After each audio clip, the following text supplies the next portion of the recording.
మంది పేద ప్రజల ప్రాణాలు కాపాడడానికి ఆనాడు ఆ దివంగత మహానేత డాక్టర్ వైఎస్ రాజశేఖర రెడ్డి గారు ఈ పథకాన్ని ప్రవేశపెట్టి ఎంతో మందిని బ్రతికించారు, ఆదుకున్నారు, ఈ రాష్ట్ర ప్రజల్ని కాపాడారు. ఇలాంటి ఒక గొప్ప పథకం దేశానికే ఆదర్శంగా నిలిచింది. ఈరోజు దేశంలో ఉన్నటువంటి దాదాపు అన్ని రాష్ట్రాలు కూడా ఆరోగ్యశ్రీ అనేటువంటి ప్రోగ్రామ్ని వాళ్ళందరూ కూడా ఈ ట్రస్ట్ని ఫాలో అవుతూ అమలు చేస్తూ మరి ముందుకు వెళ్తున్నటువంటి పరిస్థితి. ఆంధ్రప్రదేశ్లో ఆరిజిన్ అయినటువంటి ఈ గొప్ప పథకం దేశానికి ఆదర్శంగా నిలిచినటువంటి పరిస్థితుల్లో ఈ రోజున కూటమి ప్రభుత్వం వచ్చాక అసలు ఈ ఆరోగ్యశ్రీనే లేకుండా చేస్తూ ఉన్నారు. హైబ్రిడ్ మోడల్ అంటున్నారు, అదేదో ఇన్సూరెన్స్ మోడల్ అని మాట్లాడుతూ ఉన్నారు.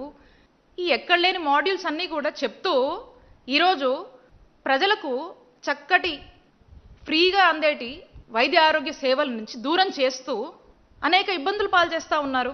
మనం చూసినట్టయితే ఆరోగ్యశ్రీ, జగనన్న ఆరోగ్యశ్రీని 3257 ప్రొసీజర్స్కి పెంచి 25 లక్షల వరకు కూడా ఆ లిమిట్ని పెంచి దాదాపు మన రాష్ట్రంలో 90% పైగా ఉన్నటువంటి కుటుంబాలు ఈ ఆరోగ్యశ్రీని ఈరోజు అవైల్ చేసుకుంటూ చక్కగా వెళ్తున్నటువంటి పరిస్థితి నుంచి ఈరోజు అసలు ఈ రాష్ట్రంలో ఆరోగ్యశ్రీ ఉందా లేదా, అమలు అవుతుందా లేదా, ఏ హాస్పిటల్ పోవాలి, వెళ్తే చూస్తారో లేదో అన్నటువంటి భయంలోకి ఈరోజు ప్రజలు నెట్టినటువంటి పరిస్థితి.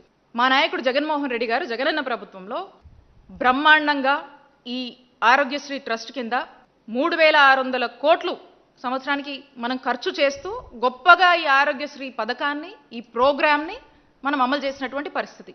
ఈ రోజున వీళ్ళు చెప్తా ఉన్నారు, వీళ్ళకి 100 కన్ఫ్యూజన్స్ ఉన్నాయి. అసలు ఈ ఆరోగ్యశ్రీని ఇన్సూరెన్స్ మోడల్లోకి తీసుకువెళ్లాల్సినటువంటి అవసరం ఏంటి, దానివల్ల వచ్చే అడ్వాంటేజెస్ ఏంటో చెప్పాలి. ఏదైనా ఒక జబ్బు వచ్చి ఆ హాస్పిటల్కి వెళ్తే ఫర్ సపోజ్ ఒక 2 లక్షలు ఖర్చు అవుతుంది, 2 లక్షలు ఖర్చు అవుతుంది ఆ జబ్బు నయం కావడానికి అని చెప్తే అందులో 50,000 ఆరోగ్యశ్రీలో ఈ ఇన్సూరెన్స్ మాడ్యూల్లో మీకు లభిస్తుందండి అని చెప్తే ఇంకో 1,00,000 ఎక్కడి నుంచి ఈ వ్యక్తి పెట్టుకోవాలి, దీనికి ఎవరు రెస్పాన్సిబుల్ తీసుకుంటారు? ఇలాంటి పరిస్థితులకు ఇలాంటి కన్సర్న్స్ ఉన్నటువంటి ప్రజలకు ఏం సమాధానం చెప్పాలనుకుంటున్నారు ఈ కూటమి ప్రభుత్వం? ఇదే జగనన్న ప్రభుత్వంలో అయితే 25 లక్షల వరకు, అంతకన్నా మించి అంటే చాలా రేర్ కేసెస్, బట్ అయినా అది కూడా ప్రభుత్వం భరించింది. మరి అంత ఖర్చు అయ్యేటువంటి పరిస్థితి ఉంటుంది. మరి అంత ఖర్చు చేస్తూ ఆ ఇన్సూరెన్స్కి మోడల్కి, ఈ హైబ్రిడ్ మోడల్స్కి వెళ్లాల్సినటువంటి అవసరం ఏముందో చెప్పాలి మీరు. 3600 కోట్లకి 5,000 కోట్లకు పైగా అవుతున్నటువంటి బడ్జెట్, ఆ మధ్యలో నంబర్స్ ఉన్నాయే, ఆ 1,500 కోట్లు 1,400 కోట్ల వరకు అవి ఎవరి జాబ్లోకి వెళ్తాయి? 4,000 కోట్ల వరకు కూడా మీరు చెల్లించాలి. ఒక 600 కోట్లు ఏదో చెల్లించి వాటికి ఇవ్వకుండా వాటిని వదిలేశారు. ఈరోజు నానా ఇబ్బందులు పడుతున్నాయి నెట్వర్క్ హాస్పిటల్స్. ఈరోజు పేషెంట్స్ వెళ్తే చూడటంలా. ఎందుకు చూడటం లేదంటే బిల్లులు రావాలి ప్రభుత్వం నుంచి, మీరు చెల్లించట్లేదు, వాళ్ళు ప్రజల్ని పట్టించుకోవట్లేదు. డబ్బులు ఉంటే చూపించుకోవాలి, లేదంటే లేదా అప్పులు చేసుకొని చూపించుకోవాలి. పేదవాడి పరిస్థితి ఇది.